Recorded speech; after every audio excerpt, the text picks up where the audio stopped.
If you've been learning English for months or even years and still feel like something's missing, like you're stuck in an invisible barrier between understanding and truly fluent thinking, neuroscientists have discovered something that will change everything you thought you knew about language acquisition. They tracked hundreds of English learners for 6 months, scanning their brains every 2 weeks. And what they found happening at exactly month 4 shocked even the researchers themselves. I'm Dr. Chen, and I've spent the last 15 years helping over 12,000 non-native speakers break through their fluency barriers. But this study, conducted at Stanford's Neurolinguistics lab, revealed something that completely changed how I approach English teaching. The researchers weren't looking at test scores or conversation ability. They were watching what happens inside the brain when someone transitions from learned English to lived English. Now, if you've ever felt like you understand English perfectly when you're reading or listening, but when it comes time to speak, your mind goes blank, or you find yourself translating in your head before every sentence, you're experiencing what researchers call linguistic limbo. Your brain is processing English as a foreign code rather than a natural language. This affects millions of learners worldwide. And until this study, we didn't fully understand why some people break through while others stay stuck for years. Here's what the Stanford team discovered that changes everything. They tracked 847 English learners from 23 different countries, all starting at intermediate level. Brain scans revealed that for the first 3 months, learners' brains showed intense activity in the translation centers, working overtime to convert their native language thoughts into English. This is normal and expected. But then, at exactly month 4, something extraordinary happened in 73% of the participants. The translation centers suddenly went quiet. Instead, the areas responsible for native language processing lit up when participants heard or spoke English.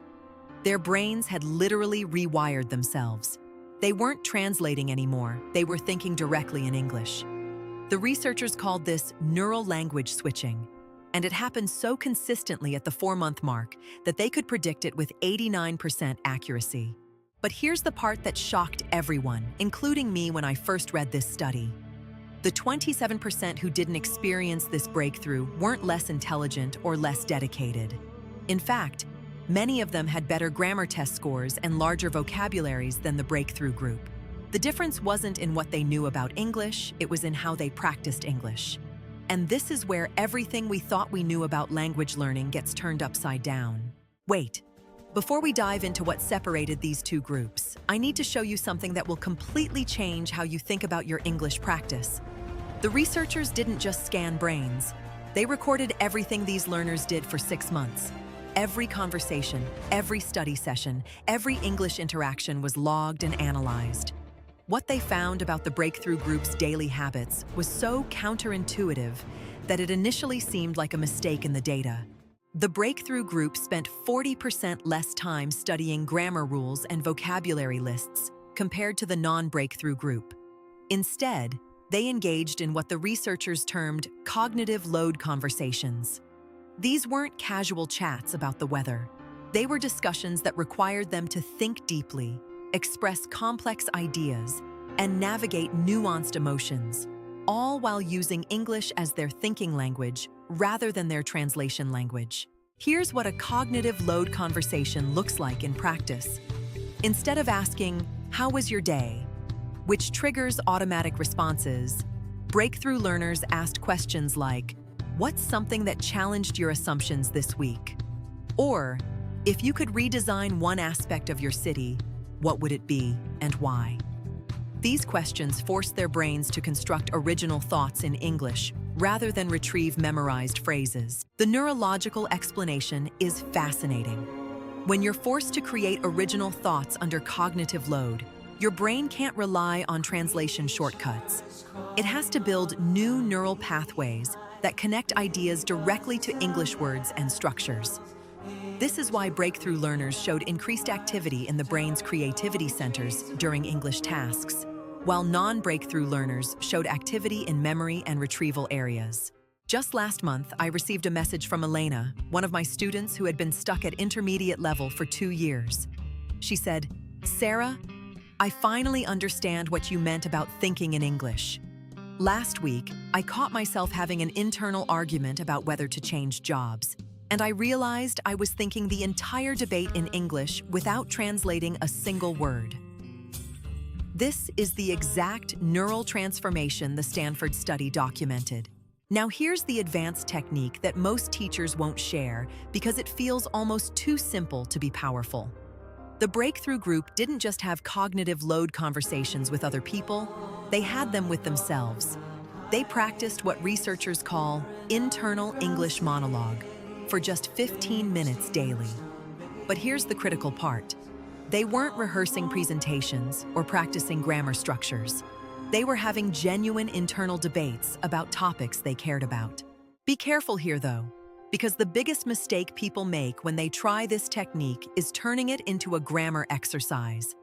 If you catch yourself thinking, "I should use past perfect here," or "let me make sure this sentence is correct," you're actually preventing the neural rewiring from happening. The breakthrough group learned to embrace imperfection and prioritize fluent thinking over accurate grammar during these internal conversations. Remember, you don't need perfect English to think in English. Even native speakers make grammatical mistakes when they're thinking quickly or talking about complex topics. The goal isn't linguistic perfection, it's cognitive integration.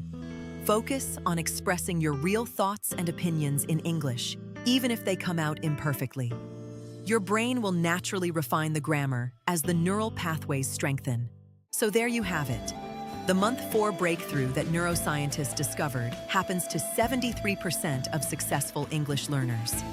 It's not about studying harder or memorizing more vocabulary. It's about creating the right cognitive conditions for your brain to rewire itself. Start having those internal debates. Ask yourself complex questions in English, and give yourself permission to think imperfectly but fluently. If this breakthrough approach resonated with you, there's another fascinating discovery from the same Stanford study that explains why some learners plateau at advanced level while others reach native-like fluency. It has to do with a specific type of English mistake that actually signals your brain is ready for the next level of integration. I'll break down exactly what to look for and how to leverage these productive errors in the next video.